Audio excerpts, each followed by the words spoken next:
Meus queridos, boa noite, graça e paz a todos. A todos que nos assistem também pelas nossas redes sociais, que a palavra de Deus possa atingir o seu coração. Você que está ao vivo online com a gente, ou você que também irá assistir esta mensagem ou este culto após, através das redes sociais. Que Deus abençoe a vida de vocês. Palavra de Deus no Evangelho de Jesus, segundo escreveu São Marcos, o capítulo de número 4, abra por favor a sua Bíblia. Nós vamos ler a partir do versículo 35 até o versículo de número 41. O Evangelho de Jesus Cristo escreveu São Marcos, capítulo de número 4, o versículo é o 35 em diante. A epígrafe do texto diz: Jesus acalma uma tempestade. Glória a Deus.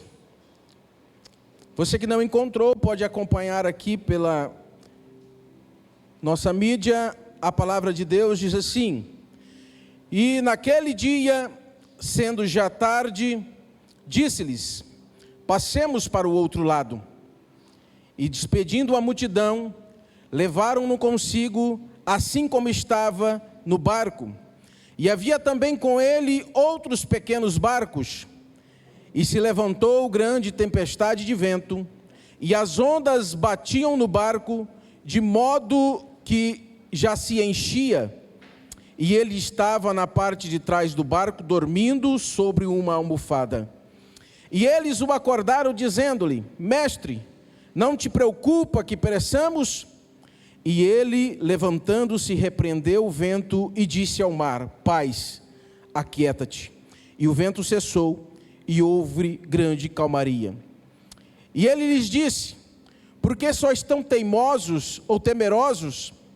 Ainda não tendes fé? E eles temeram muito e diziam uns aos outros: Mas quem é este homem, que até o vento e o mar lhe obedecem? Pai, nós te agradecemos pela oportunidade de estarmos aqui na casa do Senhor. Me dê, Senhor, no abrir da minha boca a palavra com confiança para trazer ao coração do teu povo. E que o Senhor, ó Deus, venha falar profundamente pelo teu Espírito Santo aos nossos corações, pela tua palavra, em nome de Jesus. Amém. Podeis sentar. Meus queridos, falar sobre esta maravilha que o Senhor Jesus fez ali, quando ele acalma essa tempestade, é um assunto que muitos de nós já ouvimos, já falamos, mas é sempre inspirador e renovador para a nossa vida ver o tamanho do poder, a graça do Deus que nós servimos. Em Marcos, no capítulo de número 4, versículo 35, Jesus está deixando os seus discípulos atônitos com o que ele está realizando, com o que ele está fazendo. Notem que quem está questionando não é qualquer pessoa, não é qualquer seguidor. Quem está questionando o milagre que Jesus fez, quem está questionando o milagre que Jesus realizou, são os discípulos de Jesus. E se nós analisarmos os feitos e os milagres de Jesus de maneira cronológica, nós vamos observar que no capítulo 4, Jesus, quando faz este milagre, ele já tinha realizado outros milagres impressionantes, maravilhas diante dos seus discípulos. Jesus já tinha expulsado demônios, Jesus já tinha curado pessoas, Jesus já tinha feito os grandes sinais e maravilhas, Jesus já tinha mostrado o poder que ele tinha sobre as enfermidades malignas ou benignas. Jesus já tinha curado de pessoas na frente dos seus discípulos. Jesus já tinha expulsado demônios e mostrado o poder que ele tinha sobre os demônios diante dos seus discípulos. Mas agora, quando Jesus está dentro deste barco, indo para Gadara, aonde encontraria um gadareno que seria liberto por Jesus, Jesus já tinha uma missão estipulada e específica ali em Gadara. Jesus então agora, ele desce a popa do barco para dormir. Quando ele está dormindo, o barco onde eles estão é acometido por uma forte tempestade de vento. E os discípulos estão desesperados, eles estão preocupados, eles estão pasmos, porque o barco começa a se encher de água e Jesus está à polpa do barco dormindo, quando alguém, de repente, vai chamar o Senhor Jesus e diz: mestre, desperta, não te dá que estamos perecendo, o Senhor não se preocupa conosco. E a Bíblia diz então que Jesus, se levantando, ele então repreende o vento e acalma aquela tempestade de vento e diz para o mar, para que o mar se aquietasse. E os discípulos que já tinham visto Jesus fazer milagres, curando pessoas, Jesus expulsando demônios, agora eles estão atônitos de ver o poder de Jesus sobre a natureza, até a própria natureza está obedecendo a voz do seu Criador. E então eles olham uns para os outros e fazem esta interrogação: mas quem é este que até o vento e o mar lhe obedecem? Os discípulos estão atônitos de ver o tamanho do milagre que Jesus está fazendo, quando ali a natureza está obedecendo a sua voz. Mas Jesus então questiona os seus discípulos: por que vocês não têm fé? Ou homens de pequena fé? Jesus já tinha dado uma missão aos discípulos para que eles atravessassem do outro lado. Jesus tinha uma missão específica do outro lado, e por isso os discípulos deveriam acreditar na fala de Jesus, da palavra de Jesus, quando Jesus disse para que eles passassem para o outro lado. Jesus ia chegar de qualquer maneira ao outro lado, e por isso Jesus está questionando ali a falta de fé dos seus discípulos, porque Jesus já tinha uma palavra predita para eles: nós vamos para o outro lado. Meus amados, Jesus, ele faz este milagre e seus discípulos ficam atônitos e lançam esta palavra, que eu acho uma palavra fantástica. Olhando um para os outros, eles perguntam: quem é este homem? Mas na minha tradução diz assim: que espécie de homem é este que até o vento e o mar lhe obedecem? E esta noite eu quero pregar com este tema: quem é este homem? Quem é Jesus para você? Quem é Jesus? O que Jesus representa na sua vida? O que Jesus representa na sua casa, na sua história, na sua família? Quem é este homem? O que as Escrituras dizem a respeito deste homem? Jesus, amados, ele não é uma criação, ele é a personificação do próprio Deus eterno e imutável. A Bíblia vai nos dizer em João, no capítulo 14, quando Jesus está sendo questionado por Filipe, quando Jesus diz aos seus discípulos: olha, não se turbe os vossos corações, credes em Deus, credes também em mim. Na casa do meu pai há muitas moradas, se não fosse assim eu vos teria dito, vou preparar-vos lugar, e se eu for e preparar-vos lugar, virei outra vez e vos levarei para mim mesmo. E Jesus continua no versículo 6 assim: porque eu sou o caminho, a verdade e a vida, e ninguém vai ao Pai a não ser por mim.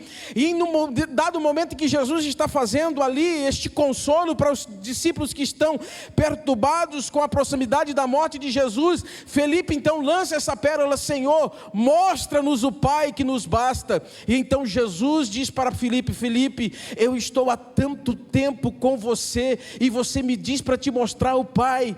Quem me vê, vê o Pai, e quem vê o Pai vê a mim, porque eu e o Pai somos um. Jesus é a própria personificação do Deus eterno e imutável.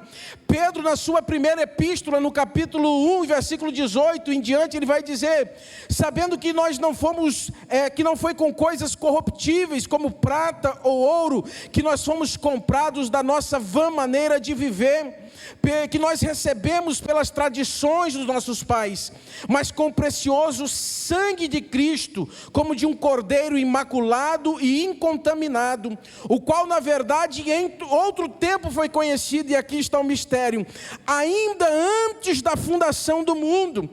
Ainda antes da fundação do mundo, mas ele foi manifesto nesses últimos tempos por amor de vocês, para que vocês creiam em Deus, que o ressuscitou dentre os mortos e lhe deu glória para a vossa fé e esperança, para que a vossa fé e esperança estivesse em Deus. Amados, Jesus, Ele é antes da fundação do mundo, Ele é antes de qualquer coisa. Quando os seus discípulos estão questionando, quando as pessoas estão questionando a respeito de Abraão, Jesus disse assim: ainda antes que Abraão existisse, eu sou. Existe alguém que diz que Jesus é o plano B de Deus, quando Deus cria o homem à sua imagem, à sua semelhança, e coloca o homem no Éden, e coloca o homem ali dando a ordenança para que o homem viva, mas não toque na árvore do conhecimento do bem e do mal. Dizem alguém que o homem era o plano A de Deus, e quando o homem falha, então o plano B de Deus entra em ação. O homem nunca foi o plano A de Deus. Jesus sempre foi o plano A de Deus. Quando Deus coloca o homem no Éden, a Bíblia vai dizer que Jesus é o cordeiro que foi morto antes da fundação do mundo, porque Jesus estava lá presente antes de qualquer coisa fosse criada, e tudo que foi feito por intermédio dele e com a participação dele. A Bíblia, meus amados, vai nos mostrar que Jesus é o tema central das Escrituras. Ele está desde o princípio atuando com o Pai. Jesus, Ele nunca foi coadjuvante na história da criação. Ele sempre foi protagonista com Deus Pai, o Deus Espírito Santo e com o Deus Todo-Poderoso. Quando nós abrimos as Sagradas Escrituras, em João, no capítulo de número 1, e o versículo 1 ao versículo 3, o evangelista está dizendo assim: no princípio era o Verbo estava com Deus, o Verbo era Deus, Ele estava no princípio com Deus, e todas as coisas foram feitas por Ele, e sem Ele nada do que foi feito se fez. Não existe um momento em que Jesus foi criado, não existe um momento em que Jesus foi estabelecido, mas tudo que existe foi criado por intermédio dele, porque ele está desde o princípio das coisas. Quando nós abrimos a Bíblia, amados, em Gênesis no capítulo 1 e o versículo 1, Jesus está presente. Quando nós abrimos as Escrituras em Gênesis 1, Jesus está presente. Quando Moisés está sendo usado pelo Senhor para escrever Gênesis capítulo 1, a Bíblia vai dizer que no princípio criou Deus o céu e a terra. Jesus está na fala de Moisés, porque a tradução do hebraico para a palavra no princípio criou Deus é Bereshit bara Elohim. A palavra de Deus usada aqui na tradução original é Elohim, Elohim. Em outras traduções, Elohim. E Elohim, ou Elohim, é o plural da palavra Elohim. Era como se Moisés estivesse escrevendo e dizendo assim: no princípio, os deuses criaram os céus e a terra. Mas por que Moisés está dizendo Bereshit bara Elohim, se ele podia dizer Bereshit bara Elohim? Porque ele iria usar a palavra singular. Ele não usa a palavra no singular, porque estava presente o Deus Pai Todo-Poderoso, o Filho Criador dos céus e da terra com ele, e a presença do Espírito Santo. Jesus está presente desde o princípio da criação, e em todos os livros e versículos da Bíblia, Jesus está presente. Jesus é o tema central das Escrituras. Ele está no princípio da criação do homem. Em Gênesis no capítulo de número 26, quando Deus está dizendo, façamos o homem à nossa imagem e semelhança, Deus não está dizendo, farei o homem à minha imagem e à minha semelhança. Ele está dizendo, façamos o homem à nossa imagem e semelhança. A palavra novamente, Elohim, está sendo usado aqui no versículo 26 do capítulo 1 de Gênesis, da criação do homem, porque lá estava presente o Pai e o Filho. E o Espírito, pastor, quando Deus sopra o seu fôlego de vida naquele boneco de barro, ali está a personificação da Trindade de Deus. Jesus, meus amados irmãos, é o único homem que divide a história. É a única personalidade que vai dividir a história em antes de Cristo e depois de Cristo. Ninguém mais divide a história. Até quem não acredita nele, em algum momento terá que fazer esta menção, antes de Cristo ou depois de Cristo, porque ele foi o único homem capaz de dividir a história da humanidade. E por que ele dividiu a humanidade? Porque antes de Jesus era de uma maneira, vivíamos debaixo da lei, do jugo, estávamos condenados à morte e ao inferno, mas depois de Jesus recebemos a graça de Deus, o perdão dos nossos pecados, e estamos predestinados à salvação de Deus para a nossa vida. A Bíblia vai nos dizer que antes de Jesus era olho e dente por dente, mas depois de Jesus, amado, na cruz do Calvário, amor e perdão. A Bíblia vai nos dizer que antes de Jesus, o culto era de sacrifícios de animais, mas agora com a graça de Deus revelada, o culto somos nós, o sacrifício vivo, santo e agradável a Deus, que é o nosso culto racional. A Bíblia vai nos dizer que antes de Jesus era o jugo da lei que imperava sobre nós, mas agora com Jesus é a revelação da graça sobre a nossa vida. A Bíblia vai nos dizer que antes de Jesus estávamos em trevas, mas depois de Jesus agora estamos inseridos na sua maravilhosa luz. A Bíblia vai nos dizer que antes de Jesus estávamos condenados ao inferno, mas depois de Jesus nós estamos predestinados à salvação, porque antes dele e depois dele, ele é o único homem que divide a história e nos traz uma história de salvação, de graça e perdão sobre a nossa vida. Jesus, meus amados irmãos, é o único que divide a história. Mas quem é este homem? Eu queria te perguntar, quem é Jesus para você? Quem é Jesus na sua casa? Na sua empresa? Na sua família? No seu ministério? Quem é Jesus para você? Se perguntássemos para Moisés, quem é Jesus para você, Moisés? E Moisés diria, ele é o grande profeta que virá depois de mim. Se nós perguntássemos ao povo de Israel, quem é Jesus? Eles diriam, é a nuvem de dia, a coluna de fogo durante a noite. Ainda no Antigo Testamento, se nós perguntássemos a Davi quem é Jesus, ele ia dizer, ele é o meu pastor e nada me faltará. Se perguntássemos ao profeta Isaías, ele ia nos dizer, ele é o maravilhoso, ele é o conselheiro, é o Deus forte, é o Pai da eternidade e é o príncipe da paz. Se nós viéssemos agora no Novo Testamento e perguntássemos a João Batista, quem é Jesus para você? E ele diria, ele é o Cordeiro de Deus que tira o pecado do mundo. Mas ele é tão grande assim, João Batista, vocês não estão entendendo. Ele é tão superior, ele é tão sublime, ele é tão santo, ele é tão grande, que eu não tenho nem a moral de me abaixar para amarrar as alparcas, as suas sandálias nos seus pés. Quem é Jesus para você? Se nós perguntássemos a Pedro, quem é Jesus para você? Pedro, ele iria dizer, este é o Cristo, o Filho do Deus vivo. Quem é Jesus para você? Interessante que até Jesus queria saber o que as pessoas pensavam a respeito dele. Quando os discípulos estão reunidos nesta declaração de Pedro, quando ele diz que Cristo é o Filho do Deus vivo, Jesus está querendo fazer uma enquete com os seus discípulos e perguntando, o que as pessoas estão dizendo que eu sou? Quem as pessoas dizem que eu sou? E os discípulos começam a dizer, olha Senhor, alguns dizem que você é Jeremias, outro Elias. As pessoas dizem que o Senhor é um dos profetas. E Jesus está ouvindo a sugestão ali dos seus discípulos a respeito daquilo que as pessoas diziam a respeito dele. Alguns dizem que o Senhor é João Batista. E Jesus vira para os seus discípulos e Jesus quer perguntar aos seus discípulos, e vocês? Quem é Jesus para vocês? Quem eu sou para vocês? O que eu represento para a vida de vocês? E eu te pergunto, quem é Jesus para você? Quando alguns dos discípulos estão ameaçando de abrir a boca para responder, Pedro recebe a revelação da graça vindo dos céus.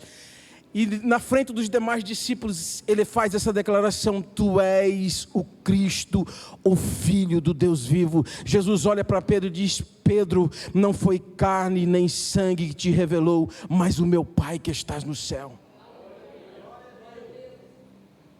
Quem é Jesus para você? O que Jesus dizia que ele era? Olha que interessante. Jesus dizia que ele era a luz do mundo.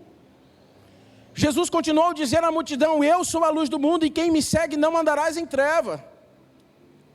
Sabe o que Jesus dizia que ele era? Ele dizia que ele era a porta. Eu sou a porta e todo aquele que entrar por mim salvar-se-á, entrará, sairá e achará pastagem. João 10:9. Jesus continua dizendo: eu sou o bom pastor, e conheço as minhas ovelhas, e as minhas ovelhas me conhecem. Se você continuasse: Senhor, quem é o Senhor? Ele continuaria te dizendo: eu sou a ressurreição, e mais, a vida, e quem crê em mim, ainda que esteja morto, viverá, e todo aquele que vive e crê em mim, nunca morrerá. Jesus, quem é o Senhor? Eu sou o caminho, a verdade e a vida, e ninguém pode ir ao Pai se não for por mim. Jesus, quem é o Senhor? Eu sou a videira e vós sois o ramo, e se alguém permanece em mim e eu nele, esse dá muito fruto, porque sem mim nada vocês podem fazer. Jesus, quem é o Senhor? Eu sou o pão da vida. João capítulo 6 e versículo 48. Quem é Jesus para você? Como nós temos tratado Jesus na nossa vida, nos nossos dias? Muitas pessoas estão tratando Jesus como um garçom, e a igreja como um restaurante, e nós vamos à igreja, e nós queremos que nós sejamos servidos pelo Senhor, servidos nas nossas necessidades, nas nossas demandas, nas nossas petições, nas nossas orações e nos nossos clamores. Muitas pessoas estão tratando Jesus como o gênio da lâmpada, aquele que você vai vir aqui, fazer uma campanha de 7 dias, esfregar 3 vezes, o gênio vai sair da lâmpada e todos os seus problemas serão resolvidos. Existem pessoas tratando Jesus como um servição, existem pessoas que estão colocando Jesus contra a parede, mas tua palavra diz. O Senhor não pode se contradizer, a tua palavra está dizendo. Amados, a palavra de Deus, ela tem inúmeras promessas para a nossa vida, mas você nunca vai encontrar uma palavra de promessa de Deus que não venha condicionada a alguma coisa. A primeira promessa de Deus para a vida das pessoas, o primeiro mandamento com promessa é que nós devemos honrar o pai e a mãe para que prolongue os dias na face da terra. Em Deuteronômio, no capítulo de número 28, os primeiros 14 versículos são uma série de bênçãos que Deus está trazendo para o seu povo, e ali Deus coloca bênçãos sobre os nossos filhos, sobre a nossa terra, sobre os nossos animais, sobre tudo. Ele diz assim: ó, bendito será o fruto do teu ventre, o fruto do ventre do teu animal, o teu cesto, a tua amassadeira, bendito será entrares, bendito será o saíres. Você vai ter dinheiro para emprestar, você não vai tomar emprestado, Deus te colocará por cabeça e não por cauda, você só estará em cima, nunca estará embaixo. Os seus inimigos virão contra ti por um caminho, mas terão que achar 7 caminhos para fugir diante de você. Mas em 14 versículos de Deuteronômio 28, ele começa e termina dizendo: e há de ser, que se ouvires a voz do Senhor teu Deus, tendo cuidado de guardar os mandamentos que o Senhor te ordena hoje, então essas bênçãos virão sobre ti e te alcançarão. Todas as promessas de Deus para a nossa vida estão condicionadas, e nós não queremos nos adaptar às condições que Deus nos impõe, e queremos fazer de Jesus o nosso garçom, o gênio da lâmpada, o nosso serviçal. Nós queremos pressionar Jesus, porque a palavra dele está dizendo que existem bênçãos para a nossa vida. E eu te pergunto: quem é Jesus para você? O que ele representa na sua vida? Nós com frequência oramos nos nossos cultos, iniciamos o nosso culto orando, e sempre nós dizemos assim: quem veio aqui para receber a sua bênção? Quem veio aqui para buscar uma vitória? Quem veio aqui para... Como o nosso conceito de adoração já entra naquela porta para cá totalmente deturpado. Porque já mostra o que o nosso coração espera de Jesus, o que o nosso coração pensa que Jesus é. Sendo que quando na verdade nós saímos de casa para vir ao culto, e o nosso culto não começa aqui, começa em casa, nós entramos aqui dentro e não estamos aqui para pedir, não estamos aqui para buscar e não estamos aqui para receber. Quando o seu conceito de vir ao culto, entendendo quem Jesus é e o que Ele representa para a sua vida, você então vai entender que você veio aqui para dar, entregar, você veio aqui para doar-se, você veio aqui por Ele, para Ele e por intermédio dEle. O culto não diz respeito a você, o culto diz respeito a Ele, é dEle, para Ele. Então, quando nós estamos aqui com esse entendimento que nós não estamos aqui por nós, mas estamos aqui por Ele, irmão, você pode ter certeza, enquanto você está aqui adorando, glorificando, se entregando, esquecendo dos seus problemas, das suas aflições, do boleto que tem que pagar amanhã, Jesus está trabalhando na sua vida. Por quê? Porque Ele conseguiu enxergar o seu coração. Uma das coisas que Deus procura, e poucas coisas Deus procura, é nós como verdadeiros adoradores. Porque nós como verdadeiros adoradores, nós demonstramos de fato quem é Jesus para nós. Quando Jesus se encontra com aquela samaritana ali no poço de Jacó, e Jesus está evangelizando aquela mulher, chega então um determinado momento que Jesus inaugura uma nova era, um novo momento de adoração, quando aquela mulher está questionando a Jesus, dizendo: Senhor, vocês dizem que o lugar de adorar é em Jerusalém. Ela está fazendo uma menção ao templo de Salomão, mas nós sabemos e pregamos e ensinamos que é no Monte Seir o lugar da adoração. E Jesus diz para aquela mulher: olha filha, chegou a hora, não, vem a hora. E Jesus disse: está se inaugurando agora em você, você está inaugurando este novo momento de adoração. E este momento é um momento em que nós vamos adorar, não é no templo em Jerusalém, e não é no monte que nós vamos adorar, mas é em qualquer lugar, é na faculdade, é no trabalho, é na rua, é dirigindo, é em casa como pai, como mãe, como filho. É nesse momento que nós vamos adorar o Senhor em espírito e em verdade. A adoração não fala sobre local, mas fala sobre um estado de reconhecer que você é um ser miserável, dependente do amor, da graça, do perdão, da misericórdia de Deus sobre a sua vida. Quem é Jesus para você? Quem é Jesus na sua casa, na sua vida? Mas quem é este homem? Os discípulos que viram Jesus fazer tantos sinais e maravilhas, estão atônitos com aquele milagre de Jesus e perguntando: mas quem é este homem? Quem é este homem para você? E eu quero dizer quem é Jesus. Paulo, escrevendo aos Filipenses, no capítulo de número 2, diz: de sorte que haja em nós o mesmo sentimento que houve também em Cristo Jesus, que sendo como Deus, não teve por usurpação ser igual a Ele, mas antes esvaziou-se a si mesmo, fazendo semelhante aos homens, e achado na forma de homem, foi obediente até a morte, e morte de cruz. Pelo que Deus lhe deu um nome que está acima de todos os nomes, para que diante do nome de Jesus dobre-se todos os joelhos, no céu, na terra e debaixo da terra, e toda língua confesse que Jesus é o Senhor. Esse é o maior homem da história. Este é o maior nome da história.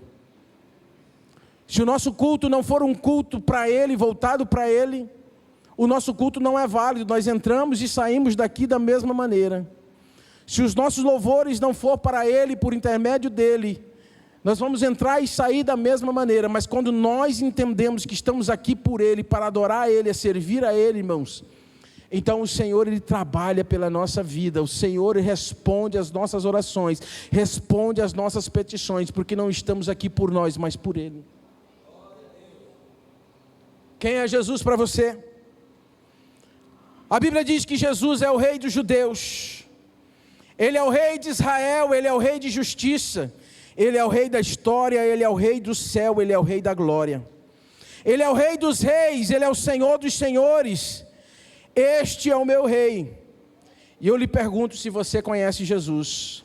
E quem é Jesus para você? Jesus é um Rei soberano. Nenhum tipo de medida pode definir o seu amor ilimitado. Ele é continuamente forte. Ele é inteiramente sincero. Ele é eternamente constante. Ele é imortalmente gracioso, Ele é imperialmente poderoso, Ele é imparcialmente misericordioso. Lhe pergunto se você o conhece e quem é Jesus para você. Ele é o maior fenômeno que jamais cruzou o horizonte deste mundo. Ele é o Filho de Deus, Ele é o Salvador do pecador, Ele é a peça central da civilização. Ele é incomparável, Ele é único, Ele é a ideia mais elevada na literatura, Ele é a mais alta personalidade em filosofia. Ele é a fundamental doutrina da verdadeira teologia. Ele é o único qualificado para ser um Salvador totalmente suficiente. Me pergunto se você o conhece e quem é Jesus para você. Ele supre força ao fraco, Ele é disponível ao tentado e ao atribulado. Ele se compadece e Ele salva. Ele endireita e sustenta, Ele guarda, Ele guia, Ele cura o doente, Ele purifica os leprosos, Ele perdoa pecadores, Ele absolve devedores, Ele liberta os cativos, Ele defende o fraco, Ele abençoa as crianças, Ele serve o infortunado, Ele considera o idoso, Ele recompensa o diligente e embeleza o humilde. Me pergunto se você conhece quem é Jesus para você. Ele é a chave de conhecimento, Ele é a fonte da sabedoria, Ele é a entrada de livramento, Ele é o caminho da paz, Ele é a rodovia da justiça, Ele é a estrela da santidade, Ele é o portão da glória. E eu pergunto para você, quem é Jesus para você? Bem, sua vida é inigualável, sua bondade é ilimitada, sua misericórdia dura para sempre. Seu amor nunca muda, sua palavra basta, sua graça é suficiente, o seu reino é reto, o seu jugo é suave, o seu fardo é leve. Eu queria poder descrevê-lo, mas Ele é indescritível, Ele é incompreensível, Ele é invencível, Ele é irresistível. Você não consegue tirá-lo da sua mente, você não pode soltá-lo de sua mão, você não pode viver mais do que Ele, e você não pode viver sem Ele. Os fariseus não suportaram nem descobriram, e mais descobriram que não poderiam pará-lo. Pilatos não pôde encontrar culpa alguma nele, Herodes não pôde matá-lo, a morte não pôde dominá-lo, e a sepultura não pôde detê-lo. Sim, este é o nosso Cristo. E que este seja Jesus para você. Eu quero convidar para você para ficar em pé nesta noite.